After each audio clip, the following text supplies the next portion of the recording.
The morning started like any other morning in the small apartment on the 47th floor of New Seattle's residential tower, with Marcus eating his cereal and scrolling through his tablet while the rain painted silver lines down the windows outside.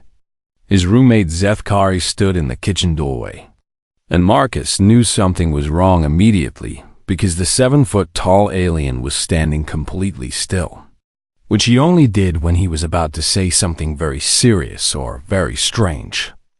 Zethkari was a Velinorian, one of the most advanced species in the Galactic Collective that humanity had joined about 50 years ago, when the aliens finally decided Earth was civilized enough to talk to. He had iridescent blue and green scales that shifted color depending on his mood, 4 muscular arms that he usually kept folded behind his back in the formal style of his people, and large golden eyes that never seemed to blink. "Marcus," Zethkari said in his deep, rumbling voice, "I must inform you of a decision I have made." Marcus looked up from his tablet and raised an eyebrow, wondering what his alien roommate was about to announce. Living with a Velinorian for the past 2 years had taught him to expect unusual conversations, but nothing could have prepared him for what came next. "I have decided to pursue a bonding arrangement with the human female known as Jessica Chun," Zethkari declared, his scale shifting to a confident shade of deep blue. Marcus choked on his cereal so hard that milk came out of his nose, and he spent the next 30 seconds coughing and gasping while Zethkari watched him with what might have been concern or might have been scientific curiosity. "You want to what now?" Marcus finally managed to say. "I wish to court the female who operates the coffee dispensary on the ground floor of this building," Zethkari repeated calmly. "I have observed her for the past 7 months and have determined that she possesses many qualities that would make her an excellent bonding partner." Marcus put down his spoon and stared at his roommate with a mixture of amazement and growing dread. Jessica Chun was indeed a lovely person who ran the little coffee shop downstairs, with her warm smile and her habit of remembering everyone's favorite orders. She was kind and funny, and had beautiful dark hair that she wore in a messy bun most days. She also had absolutely no idea that the tall alien who came in every morning for a cup of black coffee had been apparently evaluating her as a potential mate for over half a year. "Zeth," Marcus said slowly, "how exactly do Velinorians usually handle this kind of thing?" "It is a simple and efficient process," Zethkari replied, and Marcus watched with growing horror as the alien produced a thick folder from behind his back. "First, one submits a formal proposal to the intended partner outlining the logical benefits of the union. I have prepared such a document." He handed the folder to Marcus, who opened it and felt his soul leave his body. The proposal was 47 pages long and included sections on projected tax benefits, genetic compatibility estimates based on theoretical human-Velinorian hybrid research, a detailed analysis of their combined income potential, charts showing the statistical likelihood of relationship success based on their respective personality profiles, and a truly disturbing section about the probable height percentiles of any offspring they might produce. "Zeth," Marcus said weakly, "you cannot give this to her." "Why not?" Zethkari asked, his scales flickering with confusion to a pale yellow color. "This document clearly demonstrates that a bonding arrangement between us would be mutually beneficial. I have included data showing that her business would increase by 12% if she had a Velinorian partner, as my species is known for our excellent mathematical skills, which would improve her accounting." Marcus closed the folder and rubbed his temples, feeling a headache coming on. He had known that Velinorians were a logical species who approached everything with cold efficiency, but he had never really thought about what that meant for something as messy and complicated as romance. "Let me ask you something," Marcus said. "On your planet, how does courtship work?" "It is handled by the Breeding Optimization Council," Zethkari explained. When a Velinorian reaches maturity, they submit their genetic profile and personality assessment to the Council, which then matches them with the most compatible partner based on the data. The matched individuals meet, review each other's documentation, and if both agree that the pairing is logical, they proceed with the bonding ceremony. It is very efficient. And what about love? Marcus asked. What about feelings? Zethkari tilted his head in that reptilian way of his that meant he was confused. I do not understand the question. Feelings are inefficient and lead to poor decision-making. The Council eliminated emotional bonding from our reproductive process over 3,000 years ago. It was one of our greatest achievements as a species. Marcus stared at his roommate and realized the enormous challenge that lay ahead. He was going to have to explain human dating to a being whose entire civilization had decided that emotions were a bug to be fixed, rather than a feature to be celebrated. Zeth, Marcus said carefully, humans do not work that way. We do not choose partners based on spreadsheets and compatibility reports. We fall in love, which is messy and irrational and sometimes completely insane. Then how do you know if a pairing is optimal? Zethkari asked. We do not, Marcus admitted. That is kind of the whole point. We meet someone and we feel something, and we take a chance even though we have no guarantee it will work out. Zethkari's scales shifted through several colors as he processed this information, settling on a troubled shade of gray. That seems extremely inefficient and emotionally dangerous. It absolutely is, Marcus agreed. But it is also wonderful and beautiful and the most human thing about us. The Galactic Collective has thousands of species, and do you know what makes humanity different from all of them? Your excessive body hair? Zethkari guessed. No, Marcus said, ignoring the comment. It is that we are the only species that develop courtship based on emotional bonding instead of logical optimization. Every other civilization in the galaxy eventually decided that feelings were too messy and removed them from the equation, but humans never did. We decided that the mess was worth it. Zethkari was quiet for a long moment, his golden eyes fixed on Marcus with an intensity that was almost uncomfortable. Finally he spoke. Then you must teach me, he said. I wish to pursue Jessica Chun in the human way. I wish to understand this thing you call love. Marcus looked at his alien roommate, at the 47-page proposal clutched in 4 earnest hands, at the determined set of those scaled features, and he felt a strange mix of terror and excitement. This was either going to be the greatest adventure of his life or the most spectacular disaster he had ever witnessed. Probably both. All right, Marcus said with a sigh. But first, we need to burn that proposal. Zethkari approached human courtship the same way his species approached everything in the universe, which was through massive amounts of research and data collection. Marcus came home from work 3 days later to find every screen in their apartment playing a different romantic comedy, with Zethkari sitting in the middle of the living room surrounded by floating holographic notes and charts, his forearms typing furiously on multiple keyboards at once. What are you doing? Marcus asked, though he was afraid he already knew the answer. I am studying human courtship rituals, Zethkari replied without looking up. I have watched 847 romantic films in the past 72 hours, and I have compiled my findings into a comprehensive database. Marcus looked at the screens around him, which showed everything from classic black and white movies to modern romantic dramas to what appeared to be a very questionable film involving a vampire and a werewolf fighting over the same woman. Zeth, you can't learn about dating from movies, Marcus said. Those are not realistic. I have also read every dating advice article available on the human internet. Zethkari continued, finally looking up with an expression that Marcus could only describe as haunted. Marcus, I must tell you that I am deeply concerned about your species. He pulled up a holographic display showing his research notes, and Marcus watched as hundreds of contradictory pieces of advice scrolled past.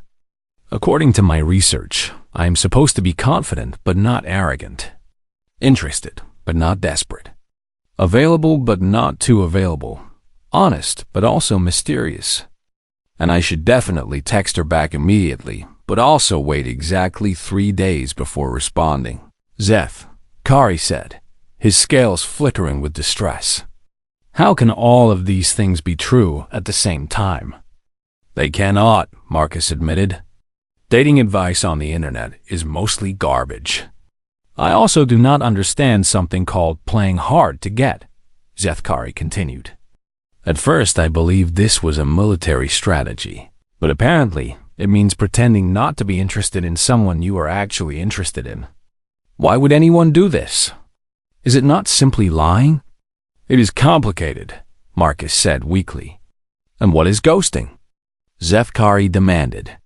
I read that this is common in human courtship, but when I first encountered the term, I believed it referred to a death threat. Apparently, it means simply stopping all communication without explanation. This seems incredibly cruel. Marcus could not argue with that assessment. Your species has developed the most confusing and contradictory mating rituals in the entire galaxy, Zethkari declared. I have studied the courtship behaviors of over 200 sentient species, and none of them are as illogical as humans. And yet humans keep finding love anyway, Marcus pointed out. Maybe the confusion is part of the process.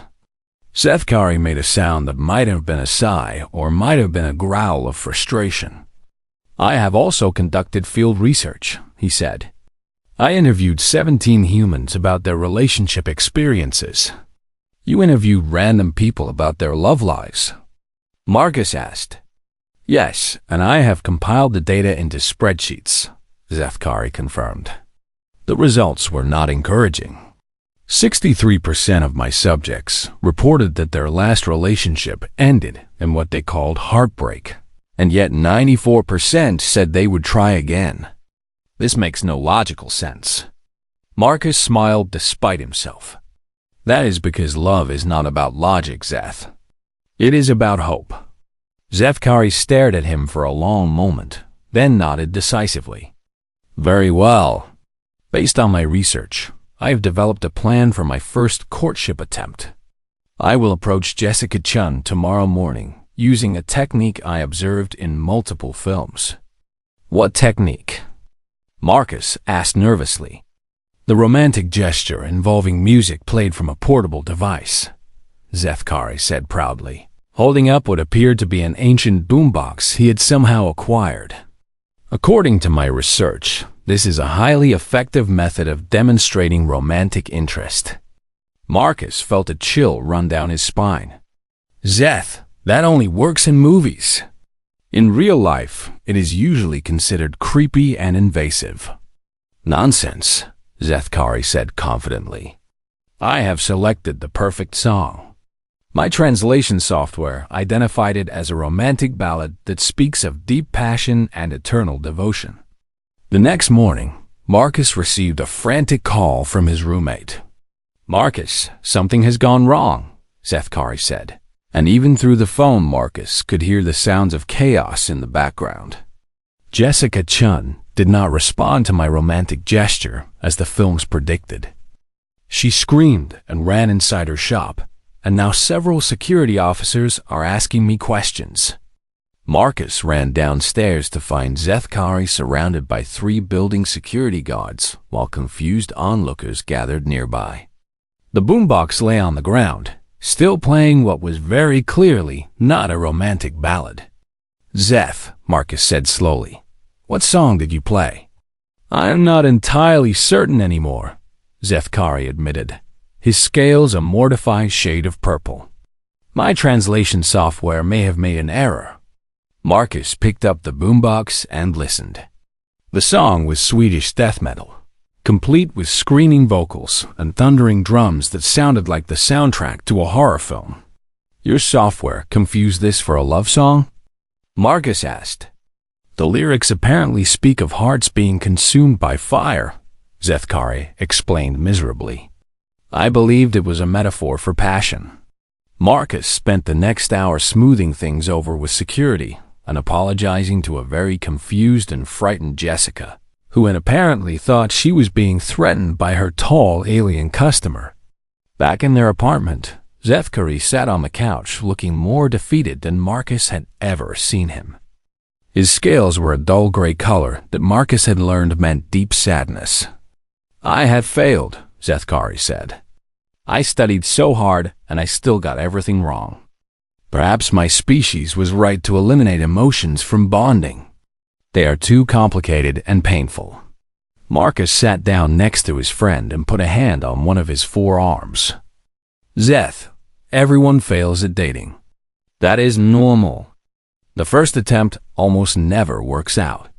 But I did so much research, Zethkari protested. That is your problem, Marcus said gently. You cannot research your way into someone's heart.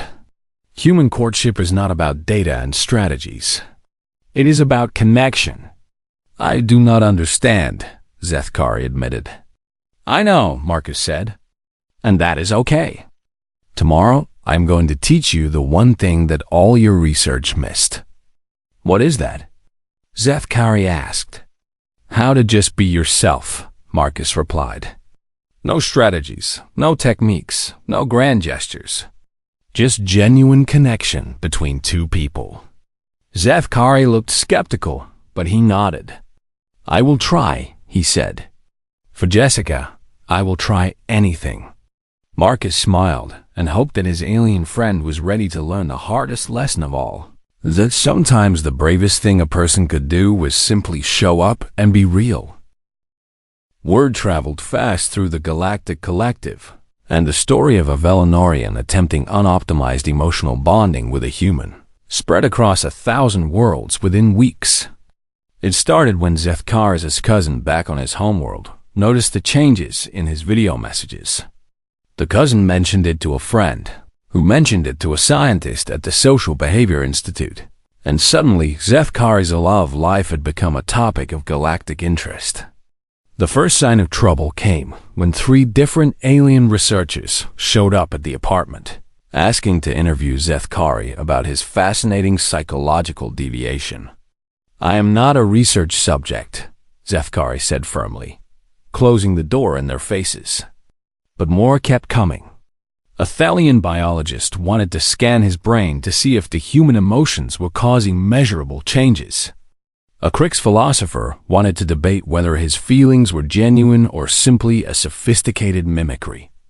A group of students from the Galactic Academy of Social Sciences asked if they could observe his dates with Jessica for their thesis project.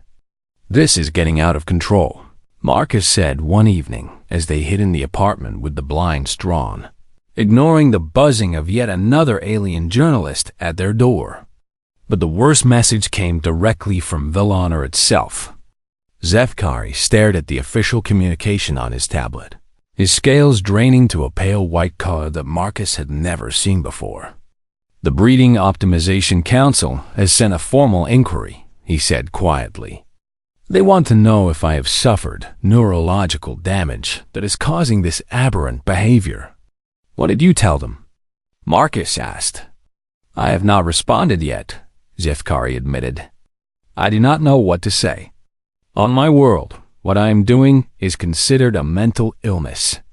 They think I am broken. You are not broken, Marcus said firmly. You are just feeling things for the first time. That is not a disease, Zeth. That is being alive. Zethkari wanted to believe him, but the weight of his entire civilization's judgment was hard to ignore. 3,000 years of Velanorian history said that emotions were dangerous inefficiencies to be eliminated. Who was he to challenge all of that? But then he thought about Jessica, about her laugh and her smile, and the way her eyes lit up when she talked about her dreams, and he knew he could not go back to the cold, logical existence he had known before. Meanwhile, his relationship with Jessica was growing deeper every day. They had coffee together every morning now, and they had started taking walks through the city in the evenings, exploring the neon-lit streets of New Seattle while Jessica pointed out her favorite places. Seth Carey was experiencing so many new feelings that he could barely keep track of them all. Joy when Jessica laughed at his awkward attempts at human humor. Excitement when his tablet buzzed with a message from her. Contentment when they sat together in comfortable silence, just enjoying each other's presence. But then came a feeling he was not prepared for at all. It happened one afternoon when Seth Carey walked into the coffee shop and saw Jessica talking to a human man. They were laughing together, standing close, and the man reached out and touched her arm in a way that made something dark and hot surge through Seth Carey's chest. His scales flushed an aggressive crimson color before he could stop them, and he felt all four of his hands clench into fists. His muscles tensed, and somewhere deep in his brain, ancient Valinorian instincts that had not been activated in millennia suddenly woke up. "Challenge him to combat," a voice in his head whispered. "Defeat him and claim your mate." Seth Carey stumbled backward out of the coffee shop before anyone noticed him, his heart's pounding and his mind spinning with confusion. He went straight home and found Marcus playing video games on the couch. "Something is wrong with me," Seth Carey announced. "I think I may be experiencing a serious malfunction." Marcus paused his game and looked at his roommate with concern. "What happened?" "I saw a human male talking to Jessica, and I wanted to destroy him," Seth Carey said. "My body prepared for physical combat. I wanted to challenge him and prove my superiority. Is this normal? Should I see a medical professional?" Marcus stared at him for a moment, and then he started laughing so hard that he nearly fell off the couch. "That is not a malfunction," Marcus said when he finally caught his breath. "That is jealousy. Welcome to one of the most annoying emotions humans deal with." "Jealousy?" Seth Carey repeated the word carefully. "It happens when you care about someone and you see them being close with someone else," Marcus explained. "You feel threatened, like they might choose the other person instead of you. It makes you want to fight or scream or do something stupid." "So ritual combat would not be appropriate?" Seth Carey asked. "Absolutely not," Marcus said firmly. "But also, I kinda get it. Jealousy is powerful stuff. The important thing is not to act on it. You have to recognize the feeling for what it is and let it pass."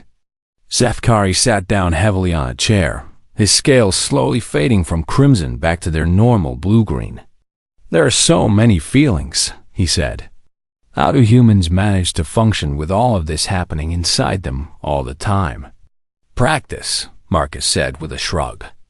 "We've been dealing with this stuff since we were babies. You are learning it all at once as an adult, which must be overwhelming." "It is," Seth Carey admitted. "But it is also amazing. I never knew that existence could feel like this. Everything is so much more vivid and meaningful." He looked at Marcus with wonder in his golden eyes. "I laughed yesterday," he said. "Actually laughed, not just made the sound to be polite. And I made a joke that was actually funny. Jessica said it was the worst pun she had ever heard, but she laughed anyway." Marcus smiled. "That is what love does, man. It changes you. It makes you a bigger version of yourself." Back on Valinor, the High Council had begun an emergency debate about the implications of Seth Carey's behavior. For thousands of years, they had believed that emotions were a primitive weakness that advanced species evolved beyond. But now one of their own was out there in the galaxy, feeling things and apparently thriving. If emotions were so dangerous, why did Seth Carey seem happier than any Valinorian they had ever known? It was a question that frightened them more than they wanted to admit. The galaxy was watching, and humanity's strangest trait, their stubborn insistence on feeling everything so deeply, was starting to look less like a weakness and more like something else entirely. Something that other species had given up long ago and were now beginning to miss. Marcus sat Zethkari down at the kitchen table the next morning with 2 cups of coffee and a serious expression on his face. "Okay," Marcus said. "Forget everything you learned from those movies and those articles. I am going to teach you the real secret of human courtship." Zethkari leaned forward eagerly, all 4 hands wrapped around his coffee mug. "I am ready to learn," he said. "What is the secret technique?" "There is no technique," Marcus replied. "That is the secret." Zethkari's scales flickered with confusion. "I do not understand. There must be some method, some strategy, some optimal approach." "There is not," Marcus said firmly. "Listen to me, Zeth. The reason your boombox plan failed was not because you picked the wrong song or the wrong time. It failed because it was a performance, not a connection. Jessica did not see the real you. She saw an alien doing a weird movie scene at her. But my research indicated that grand romantic gestures are highly effective," Zethkari protested. "In movies, yes," Marcus agreed. "But in real life, people do not want performances. They want to see who you really are. They want genuine moments, not scripted ones." Zethkari was quiet for a long moment, processing this information. "My species eliminated feelings from our bonding process because we believed they were inefficient," he said slowly. "We thought that emotions clouded judgment and led to poor decisions."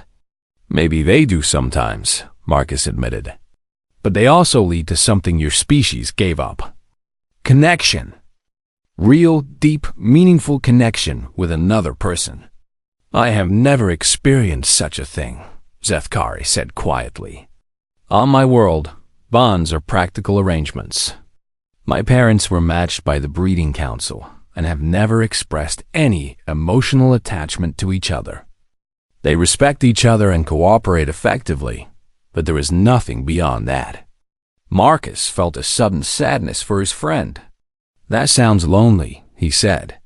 "I did not think so until I came to Earth," Zethkari admitted. "But here I have seen something different.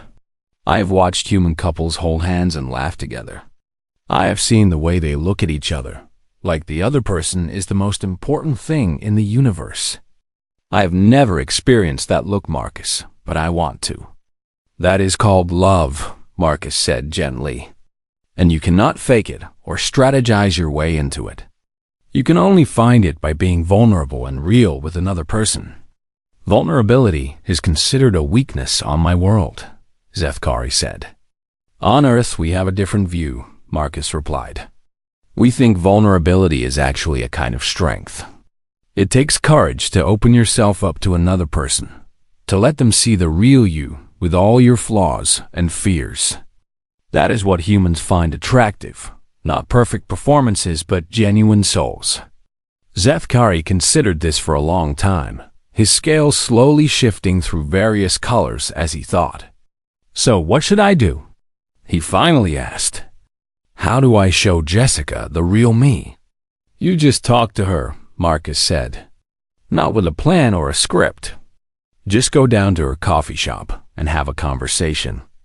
Ask her about her life, her dreams, what makes her happy. And when she talks, actually listen. Not to gather data for a spreadsheet, but because you genuinely care about what she has to say." "That seems too simple," Zethkari said doubtfully. "The best things in life usually are," Marcus replied with a smile. Later that day, Zethkari walked into the coffee shop with his heart pounding in his chest. He had 2 hearts, which meant twice the nervousness, and his scales kept flickering between anxious colors, no matter how hard he tried to control them. Jessica looked up when he entered, and he could see the wariness in her eyes. She had not forgotten the death metal incident, and she seemed ready to call security again if needed. "Hello," Zethkari said, and his voice came out shakier than he intended. "I wanted to apologize for my behavior yesterday. I was attempting a human courtship ritual that I had seen in films, but I realize now that it was inappropriate and frightening. I am very sorry." Jessica's expression softened slightly. That was you trying to court me?" she asked. "Yes," Zethkari admitted. "I have been studying human dating customs, but I do not think I understand them very well. My species does not have romance. We have breeding optimization." Despite herself, Jessica laughed. It was a small laugh, but it was real, and it made something warm spread through Zethkari's chest. "That sounds terrible," Jessica said. "It is very efficient," Zethkari replied. "But I have come to believe that efficiency is not everything. I have watched humans love each other, and I want to understand what that feels like." Jessica studied him for a moment, and then she did something unexpected. She poured 2 cups of coffee and gestured for him to sit down. "Tell me more," she said. "About your planet, about why you came to Earth, about this breeding optimization thing. I want to understand." So Zethkari talked.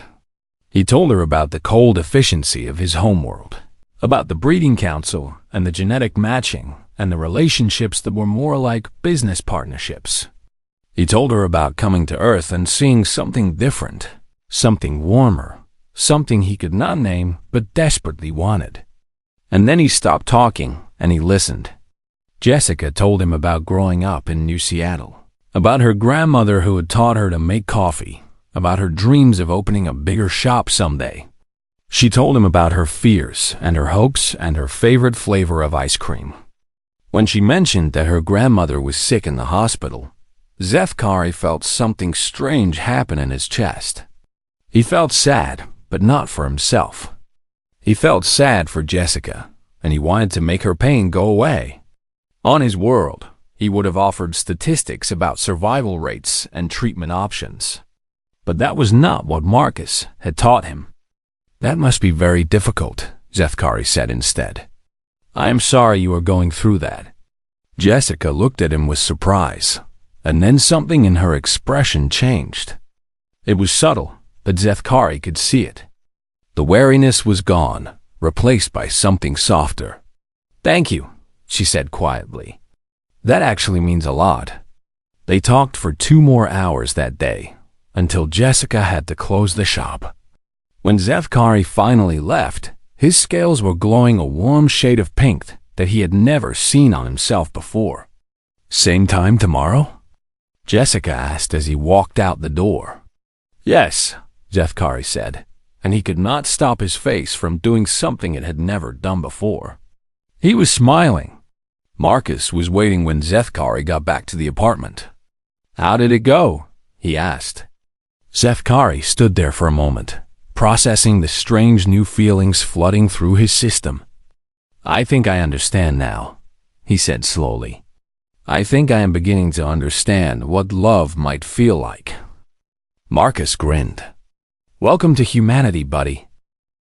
The ultimatum arrived on a cold Tuesday morning, glowing on Zethkari's tablet in the official colors of the Velanorian High Council. Marcus watched his friend read the message, watched his scales drain to that terrible pale white color, watched his forehands start to tremble. "What does it say?" Marcus asked quietly. Zethkari's voice was barely a whisper when he answered. "I have been given a choice. Return to Velanor within 30 planetary rotations and undergo emotional reconditioning treatment to restore my proper mental function. Or be declared genetically defective and permanently exiled from my species." The words hung in the air like a death sentence. "Exile," Marcus said. "What does that mean exactly?" "It means I would be erased from all Velanorian records," Zethkari explained. "My family would be forbidden from acknowledging my existence. I would be dead to my people, to everyone I have ever known. I would lose my heritage, my history, everything that makes me Velanorian." Marcus felt sick. And the reconditioning treatment? What would that do? "It would remove the emotional pathways that have developed in my brain," Zethkari said. "I would go back to the way I was before. Logical, efficient, and empty. I would not remember what it feels like to love." He looked at Marcus with an expression of such profound pain that Marcus had to look away. I would not remember Jessica or you. I would know your names and faces, but the feelings would be gone. You would become just data points in my memory. For 3 days, Zethkari barely left his room. He did not eat, he did not sleep.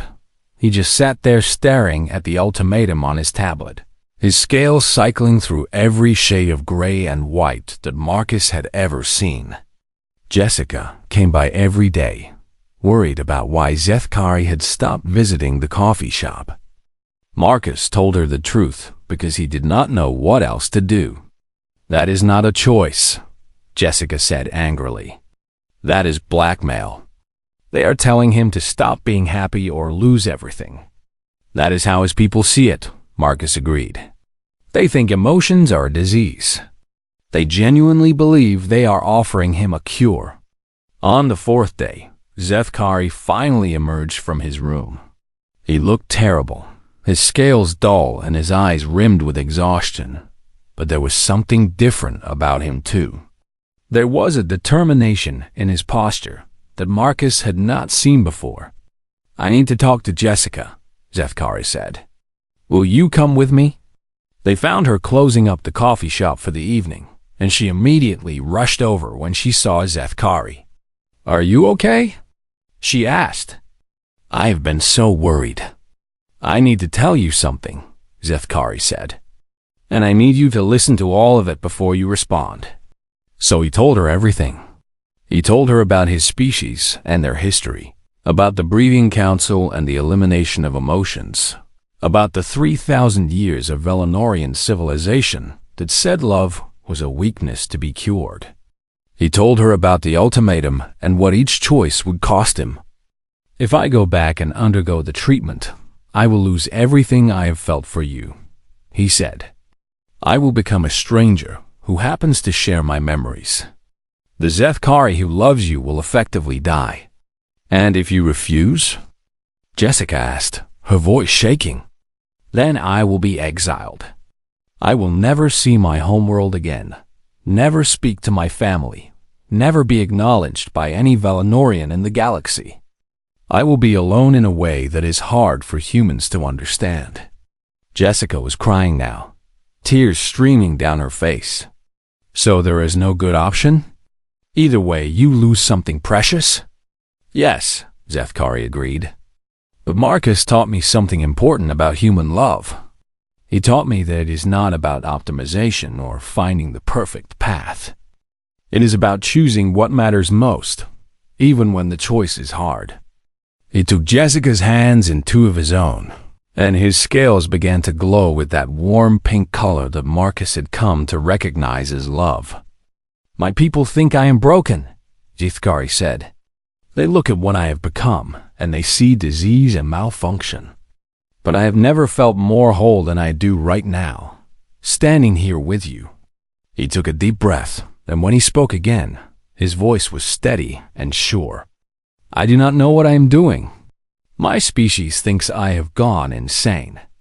But when I am with you, I do not want to be optimized. I do not want to be efficient. I want to be this, whatever this is, for as long as I can be. Jessica stared at him for a long moment, and then she did something that made Zethkari's heart stop beating for just a second. She kissed him. It was awkward and strange because Velanorians did not really have lips the way humans did, but it did not matter. In that moment, Zethkari understood why humans had held on to their emotions for all these millennia, why they had never bred them out despite all the pain and chaos they caused. Because this feeling, this connection, this love was worth everything. The exile hearing was broadcast across the Galactic Collective at Zethkari's request. He wanted everyone to see, wanted every species that had eliminated emotion from their existence to witness what he had found. He stood before the council and spoke not of logic or efficiency, but of joy and sorrow and love. He told them about Jessica's laugh and Marcus's friendship and the way a sunset over New Seattle could make him feel like the universe was beautiful. And then, for the first time in recorded Velenorian history, he cried.